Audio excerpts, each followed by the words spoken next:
얼마 전 이혼한 30대 중반 여자입니다. 무슨 기대로 이렇게 시간만 낭비했는지 정말 후회만 남네요. 남편이랑 결혼하기 전에 장거리 연애를 한 적이 있습니다. 남편이 다니던 회사에서 지사를 내는데 본사 직원 중에 한 명이 직원 교육이면 뭐 여러 가지 해줘야 할 게 있었어요. 그런데 마침 그 회사가 남편 고향에서도 심지어 시부모님 댁에서도 10분 거리도 되지 않아서 남편은 원하지 않았지만 한동안 지방생활하면서 장거리 연애를 했어야 했던 적이 있습니다. 그때 저도 고생을 했지만 워낙 남편이 잘해줬기도 하고 시어머니도 다른 건 몰라도 그때만큼은 저에게 따뜻하게 대해주셨어요. 그래서 결혼을 결심하기도 했습니다. 아무래도 장거리 연애를 하면서 데이트를 하다 보니 한 달에 두세 번 보는 게 전부였지만 남편이 서울로 올라오거나 제가 내려갈 때면 무조건 1박을 하게 되었습니다. 그렇다고 저희가 무슨 호텔을 잡아서 그런 건 아니고 당시에 저나 남편이나 서로 부모님 집에서 신세를 지고 있었기에 결혼 이야기가 오고 간 사이는 아니지만 먼 길 오는 데만 해도 교통비를 써놓고 잠자는 것까지 돈을 내냐며 양가 부모님께서 각자 집에 빈 방을 내어주신 덕분에 돈을 많이 아낄 수 있었지요. 아무튼 그런 특이한 상황 때문에 결혼하기 전부터 이미 서로 데이트를 할 때마다 양가 부모님에게 서로 인사를 드린 수준을 넘어설 정도로 잘 지냈어요. 시댁은 남편 아래로 남동생이 한 명 있는 아들만 2명 있는 집이었던지라 결혼 전 시어머니께서는 항상 집에 딸이 있었으면 이런 기분이었겠다며 저한테 엄청 잘해주셨습니다. 적어도 그때는 말이지요. 저한테도 남동생이 있어요. 여타 다른 남동생들과 크게 다를 것 없이 제 남동생도 사춘기가 찾아온 게 아직도 가시지 않은 것 마냥 틱틱대고 말 믿게 하고 그러기가 일쑤였죠. 저랑 나이 차이도 많이 나는 편이다 보니 집에서 듬직하거나 믿음직스러운 부분이 하나도 없었는데 남편이 찾아올 때마다 집안에 무거운 거 옮겨가며 청소며 그런 걸 다 해주다 보니 친정어머니도 남편이 듬직하다고 좋아라 하셨고요. 그렇게 장거리 연애를 2년 가까운 시간 동안 하다 보니 시어머니께서 먼저 말을 꺼내시더라고요. 이제 너희들 나이도 나이고 결혼이나 뭐나 장래를 생각해봐야 할 시기가 아니겠냐고 하시면서요. 사실 남편이 지방근무를 하는 게 언제까지 있어야 하는 건지 확신이 없는 마당에 저는 아직 결혼은 시기상조라고 생각했어요.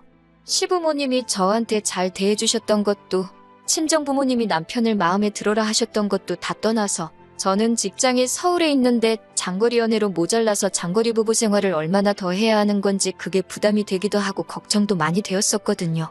연애 기간 동안 그래도 각자 빈 방을 내어주신 덕분에다가 남편도 저 만날 때 말고는 딱히 돈 쓸 일도 없었고 저도 서울에 살고 있었지만 주말에는 거의 남편과 보내는 게 전부였다 보니 돈을 많이 아낄 수가 있었어요. 연애 초반에는 각자 모아둔 돈이 썩 많지 않았던 상황이었는데 장거리 생활을 하다 보니 둘 다 통장에 있는 돈이 꽤나 목돈이 되었더라고요. 그러던 와중에 남편이 저한테 청혼을 해왔습니다. 회사에서 좋은 제안이 있었다네요. 5년만 지방지사에서 더 열심히 해서 자리 잡아놓으면 임원급까지는 아니겠지만 본사에 좋은 자리 하나 만들어주고 서울로 다시 보내주겠다고요. 남편을 지사에 잡아두려는 속셈인 게 뻔하긴 했지만 서울로 돌아가게 되면서 좋은 조건으로 연봉 협상을 할 수 있게 된 거나 마찬가지여서 남편 계산에는 제가 다니고 있던 직장을 그만두더라도 남편 혼자 외벌이로 충분히 가정을 꾸려나갈 수 있겠다는 확신이 섰나 봅니다. 제가 다니던 직장을 그만두고 결혼을 해야 하는 것도 많이 아쉽고 부모님 곁을 떠나서 5년을 타지에서 지내야 한다는 게 덜컥 겁이 나기는 했어요. 하지만 무엇보다 결혼을 망설이게 만들었던 건 결혼을 하게 된다면 신혼생활을 시댁에서 시부모님과 함께 해야 한다는 이유였습니다. 그게 아니라면 저도 직장을 그만두지 않고 당시 장거리 연애를 하듯이 결혼생활 또한 5년이라는 긴 시간 동안 주말 부부를 해야 할 판이었으니까요. 그래도 남편과 결혼을 결심하게 된 가장 결정적인 이유는 남편이 그동안 저희 부모님한테 친아들인 제 남동생보다 훨씬 더 잘했다는 겁니다. 어쩔 때 보면 자기 부모님한테 하는 것보다 더 잘한다는 느낌이 들 정도로 친정부모님께 정말 진심과 정성으로 다하는 모습에 제가 많이 감동하기도 했고 저희 부모님도 남편을 사윗감으로 엄청 마음에 들어 하셨거든요. 거기에 제가 남편을 보러 내려갔을 때도 시어머니께서도 그동안은 저를 딸이다 생각하겠다 말씀하셨고 실제로 저한테 잘해주셨던 점 때문에 서로가 서로에게 그리고 양가 부모님들께 정이 들어서 그런지 쉽게 헤어질 수가 없었어요.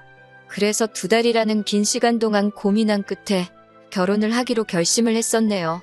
매주마다 남자친구였던 남편의 본가에 왕래하면서 자연스럽게 시댁이 그렇게 여유가 있는 집안이 아니라는 건 미리 인지하고 있었지만 저는 크게 상관없었습니다. 제 친정돈 노후는 다 준비되셨지만 그렇다고 생활이 넉넉한 상황은 아니었어요. 거기에 남편과 제가 서로 모은 돈이 상당했고 결혼할 때 시댁에서 지원을 받지 않는 편이 비슷하게 형편 안 좋은 저희 부모님 손을 벌릴 필요가 없다고 생각했기 때문에 오히려 양가 상황이 비슷하다는 게 저에게는 부담이 적어서 더 좋은 게 아닌가 하는 생각이 들었습니다. 결혼 준비도 예단 예물 없이 간소하게 올리기로 했어요. 서로 부를 사람도 많이 없고 집안끼리 거리도 상당했었거든요. 다행히 시댁에서는 친정부모님이 멀리까지 오실 필요 있냐고 하시며 어스대절해서 서울에서 결혼식을 일부러 올리는 사람들도 많지 않냐고 친정 쪽 편의를 많이 봐줬습니다. 결혼 준비도 차근차근 하나씩 별다른 의견 충돌 없이 진행이 되고 있었는데 남편과 의견 차이가 생기는 부분이 딱 하나 있었으니 그건 다른 게 아니고 신혼집에 관한 문제였습니다. 당시 유행처럼 돌던 말이 있었는데 서울 아파트 값은 오늘이 제일 싸다는 말이었어요. 그래서 저는 어차피 5년 뒤에 서울 본사로 복직을 할 텐데 모자란 돈은 대출을 받는다 하더라도 서울에 집을 구하고 싶었습니다. 그런데 남편의 경우에는 어차피 결혼 후에 시부모님 밑에 들어가 살게 되면 집 관련해서 돈 한 푼도 쓰지 않을 텐데 뭐하러 미리 집을 사냐고 하는 말이었어요. 만약에 집값이 안 오르면 우리는 쓸데없이 이자로 돈만 버리는 거 아니냐고 하는 게 남편의 의견이었죠. 남편 말이 무조건 틀린 말도 아니고 제 의견이 무조건 맞는 의견도 아니었죠. 미래를 미리 알 수는 없으니까요. 그래도 저는 꼭 서울에 집을 구하고 싶었던 이유가 따로 있었습니다. 저희가 집값이 오를지 말지 미리 알지 못하듯 사람 일도 똑같이 어떻게 될지 알 수 없는 일인데 회사에선 남편에게 5년 뒤에 좋은 자리를 약속해줬지만 그게 무슨 계약서가 있는 것도 아니고 어떻게 될지는 정말 아무도 모르는 거잖아요. 그래서 저는 적어도 5년 뒤에 저희가 예상한 대로 잘 되지 않았을 때 적어도 서울에 집이 있으면 무슨 수를 써서라도 저희가 어떻게든 삶의 터전을 옮기려 노력하지 않을까 하는 마음이 더 컸습니다. 하지만 남편의 고집 또한 보통이 아니었어요. 기어이 남편은 제가 서울에 집을 정 구해야만 하겠다면 말리지 않겠다고 한 발자국 양보를 해주듯 이야기하더라고요.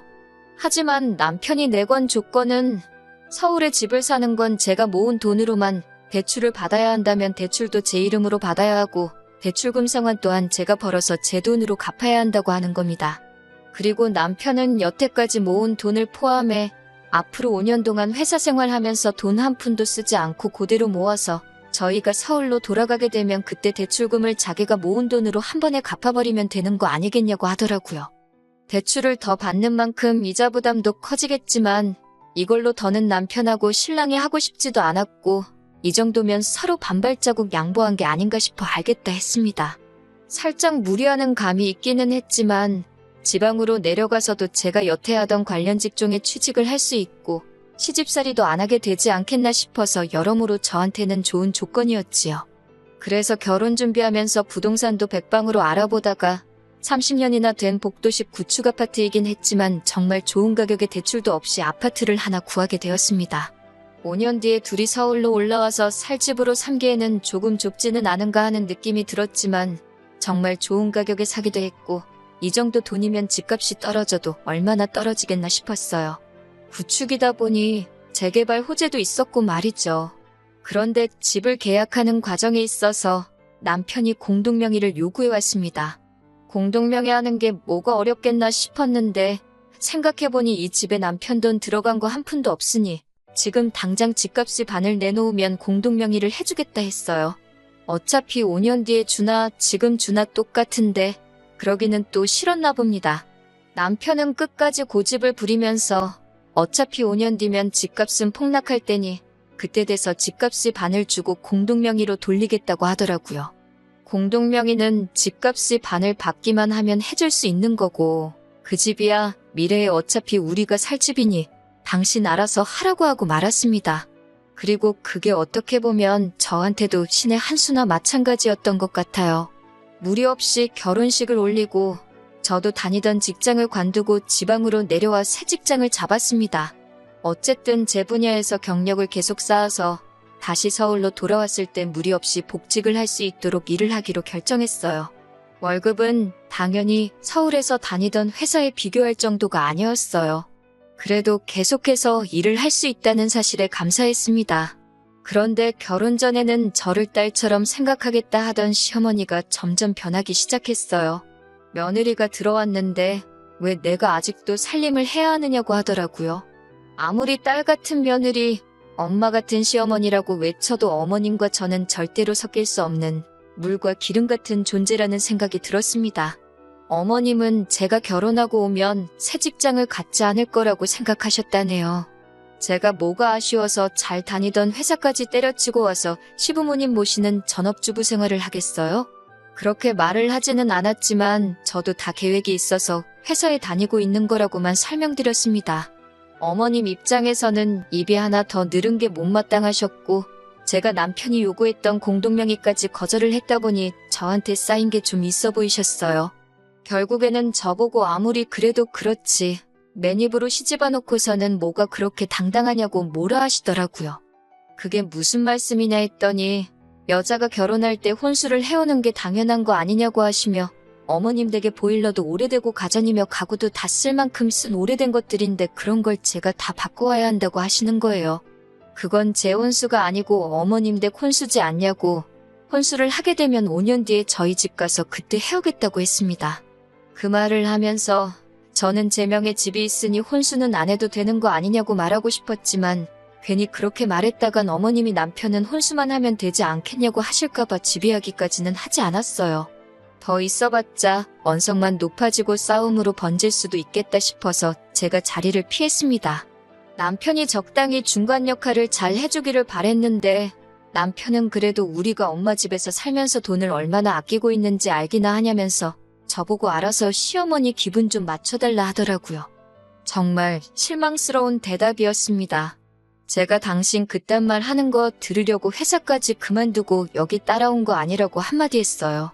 남편은 알겠다고 저한테 미안하다고 사과를 하더니 자기가 잘 해결해보겠다며 자기만 믿으라고 하더라고요. 그리고 남편이 그날 저녁에 저와 어머님을 한자리에 모아놓고 이 상황을 해결해보겠다고 꺼내는 말이 고작 우리가 어머님 신세를 지고 있으니 월세를 드리면 되지 않겠냐고 묻는 말이네요. 어머님이 저희 식사를 주시는 건 맞지만 무슨 임금님 수라상 같은 걸 차려주는 게 아니라 정말 반찬가게에서 사놓은 마른 반찬에다가 밥 한 공기 더 떠주시는 거 말고 없거든요. 거기에 방이라고 하나 내어주신 것도 어디 동네 고시원보다 조금 큰 골방 하나 내주신 게 전부였고요. 심지어 화장실도 밖에 가야 있는 구조인데 저도 연애하는 동안 지내오면서 익숙해져서 망정이지 처음부터 이 집에서 결혼해서 살자고 했으면 아마 결혼 생각은 엄두도 안 하고 도망갔을 정도였거든요. 아무튼 월세를 드리자는 말은 저도 어느 정도 찬성을 했습니다. 앞으로 하루 이틀 지내는 것도 아니고 몇 년을 지내야 하는데 돈 몇 푼으로 해결될 일이면 차라리 그게 마음 편하겠다 싶었거든요. 남편이 나름 중재를 잘해준 것 같아서 고맙기까지 했는데 방에서 드리자는 월세 금액을 들었을 때 어이가 없어서 주먹이 먼저 나갈 뻔했습니다. 달마다 200을 드리면 딱 좋겠다 하시는 거예요. 그 돈이면 솔직히 독립해 나가서 시내에 괜찮은 50평대 신축 아파트에서 월세를 살아도 충분히 살 돈이라고 미친 거 아니냐고 따졌어요. 그 돈을 드리고 싶으면 드리라고 대신 그 돈 드리면 저는 그냥 다시 서울로 올라가서 주말 부부 생활을 하든 이혼을 하든 그렇게 하겠다고 했습니다. 어머님 수발을 들던 효도를 하던 그건 당신 마음대로 하라고 대신 당신 효도하고 싶은 것에 저를 끌어들이마는 말아달라고 했어요. 그래도 너무 저만 고집 부릴 필요는 없지 않나 싶어서 나중에 가서는 남편과 합의하에 제가 시어머니께 월세와 생활비주로 달에 40만 원을 드리기로 했어요. 실제로 저희가 어머님 댁에서 지내며 돈을 많이 절약하는 것도 사실이었고 친정어머니도 터무니없는 정도가 아니라면 남들이 볼 때도 제가 돈을 드리는 그림이 맞지 않겠냐고 어쨌든 먼 타지까지 와서 제가 기댈 수 있는 유일한 식구들이기도 하고 결혼 전에는 서로 사이가 좋지 않았느냐시며 결혼 초기부터 시가와 제가 척지고 지낼 필요는 없다고 저를 설득해 주셨기 때문이죠. 액수는 많이 줄었지만 막상 제가 50만 원씩 어머님께 드리기 시작했더니 어머님도 더 이상 같은 일을 문제 삼지 않으셨어요. 그 이후로는 커다란 사건 사고 없이 정말 가족 같은 사이로 지내며 살았습니다. 결혼 초반에 생긴 앙금 다 내려놓고 오히려 사이좋게 잘 지냈었어요. 그냥 신혼 초에 며느리와 시어머니 사이에서 있을 법한 기싸움이었고 원래도 좋으신 분들이었으니 제가 그동안 오해했었구나 하고 지내게 되었습니다. 그동안 크고 작은 사건이 있기는 했지만 그 정도 일은 대한민국을 살아가는 사람들이라면 부부간에 고부간에 일어날 법한 아주 사소한 일들 뿐이었어요. 그 와중에 제가 사놓은 집도 재개발호재에 힘입어 집값이 오르기 시작했어요. 지금은 조금 주춤해졌지만 집값이 최고점을 찍었을 때는 제가 산 금액의 3배나 올라간 적도 있습니다. 남편이 서울지사로 돌아가기로 한 날을 얼마 남기지 않은 때였어요. 저를 불러놓고 한다는 말이 여태까지의 기다림과 시간이 허송세월처럼 느껴지는 한마디를 하더군요. 5년이나 지사에서 지내다 보니 서울 본사로 돌아가는 게 엄두가 안 난다며 걱정이라는 거예요. 지금은 지사에서도 거의 최고점 대우를 받으며 자기를 믿고 따르는 직원이 몇 명인데 자기가 본사로 아무리 승진을 해서 돌아가봐야 본사에 인맥 하나 없는데 어떻게 거기서 살아남겠냐고 자신이 없다고 말이죠. 이런 이야기를 왜 꺼내나 했는데 이어서 꺼낸 말에 어이가 없어서 말조차 나오지 않더군요. 남편은 저한테 서울에 사놓은 집값이 많이 오르지 않았느냐 하면서 그 집을 정리하고 시부모님 댁까지 같이 정리해서 2집을 판 돈을 가지고 여기에 집 짓고 아예 뿌리를 내리자는 겁니다. 서울로 돌아가지 않겠다고 하는 말도 어이가 없어서 말이 이어지지가 않았는데 거기다 대고 남편은 서울집까지 정리해서 시부모님을 모시고 살자고 하니 이 사람이 지금 제정신으로 하는 소린가 싶더라고요. 저는 당연히 그렇게는 못하겠다 했습니다. 애초에 서울로 다시 가는 걸 조건으로 결혼한 거 아니었냐. 이제 와서 이러는 건 사기 결혼이나 마찬가지다 하면서 저도 있는 대로 성질을 부렸죠. 그랬더니 남편이 나이 드신 어머니도 걱정이 되고 여태 여기서 지내면서 어머니가 우리 뒷바라지 해주셨으니 저도 사람이라면 그 은혜를 갚아야 하는 게 며느리 도리 아니겠냐는 말도 안 되는 억지를 부리기 시작하는 겁니다. 며느리 도리는 없는 형편에 달마다 40만 원씩 드리지 않았느냐. 솔직히 안 드려도 되는 돈이고 이깟 골방 하나로 달에 그 정도 받아가셨으면 어머님이 훨씬 이득을 본 거나 마찬가지다 했어요. 그래도 남편은 말도 안 되는 계산법을 들이대면서 그렇지 않다고 하면서 무조건 이제는 저희가 갚을 차례라고 어깃장을 부리더군요. 결혼 첫 해에 있었던 갈등을 제외하고는 결혼 생활 자체는 나름 재밌던 추억도 많고 좋았습니다만 남편이 했던 말도 지키지 않고 저러고 있으니 더 길게 볼 이유가 없다는 생각이 들었어요. 그래서 남편에게 남을 테면 혼자 남고 당신 어머니도 모시고 싶으면 혼자서 실컷 모시라 했습니다. 전에는 제가 이렇게 말하면 남편이 기겁을 하면서 숙이고 들어왔는데 이번에는 제 생각이 그렇다면 그래야지 하면서 수긍을 하더군요. 그러면서 제가 서울에 사놓은 아파트 이야기를 하면서 재산 분할을 청구한다고 하는 겁니다. 남편은 익숙해진 지방지사에 그대로 머물면서 차라리 저와 이혼을 하고 제 집을 재산 분할받은 돈으로 시부모님 노후를 책임지겠다는 뜻이었죠. 계획 자체는 그럴싸해 보였지만 알아보려면 똑바로 알아봤어야지 항상 마무리가 부족했던 남편의 단점이 여기서 빛을 발하더군요. 남편은 계획대로 이혼 소송을 진행했습니다. 하지만 법원은 남편의 계획과는 다르게 저의 편을 들어줬어요. 어떻게 보면 당연한 일입니다. 제 명의로 가지고 있던 제 집은 남편하고 결혼하기 전에 이미 잔금까지 치르고 끝나버린 저희 집이었으니까요. 제가 그 재산을 형성하는 데 있어 남편이 기여한 바가 하나도 없기 때문에 남편은 그 집에 대한 어떠한 청구권도 가질 수 없었어요. 하지만 저는 달랐습니다. 저는 제가 남편을 따라 타지까지 내려가면서 시어머니 집에 얹혀 살며 남편과 맞벌이 생활을 하며 다달이 어머님께 월세를 주고 있던 사실을 인정받을 수 있었어요. 말인즉슨 남편이 여태껏 회사 생활하면서 모아왔던 월급에 대해 어머님께 월세를 드리고 있던 사실의 근거에 공동의 재산 증식을 위해 제가 기여한 부분이 있다는 걸 인정받게 되면서 남편이 모은 돈에 대한 재산 분할 청구권을 가질 수 있었다는 겁니다. 남편이 이혼을 구실삼아 제 집을 재산 분할받으려 했는데 오히려 제가 역으로 여태까지 남편이 모은 돈의 45%를 분할받을 수 있게 되었던 거예요. 이혼 소송이 끝나고 나서야 남편은 제게 잘못했다고 애초에 우리가 하기로 했던 대로 서울로 돌아가자, 가서 우리 집에서 새롭게 다시 시작하자 이런 말도 안 되는 소리를 하면서 제 마음을 돌려보려고 하더군요. 미안하지만 이미 기차는 떠난 뒤였어요. 시어머니도 저를 딸처럼 생각한다고 하시던 초심이 있지 않으시고 저한테 얼마 안 되는 푼돈 뜯어내려고 하시기보다 정말 저희가 돈을 모아서 잘 되기만을 바라셨었다면 적어도 당신 아들이 여태 모아놓은 돈까지 뜯길 구실을 만들지 않을 수도 있었겠죠. 욕심을 나쁘게 부린 인과응보라고 생각합니다. 비록 저도 이혼녀 딱지가 붙게 되었지만 적어도 저는 몇 배나 오르고 재개발을 기다리는 집 하나 건지고 남편이 번 돈으로 보상까지 받았으니 지옥문턱에서 겨우 빠져나와 전화위복이 되었다고 생각하려고 합니다. 그리고 남편과 시어머니는 두 번을 없을 복을 놓친 걸 평생 후회하면서 살았으면 좋겠네요.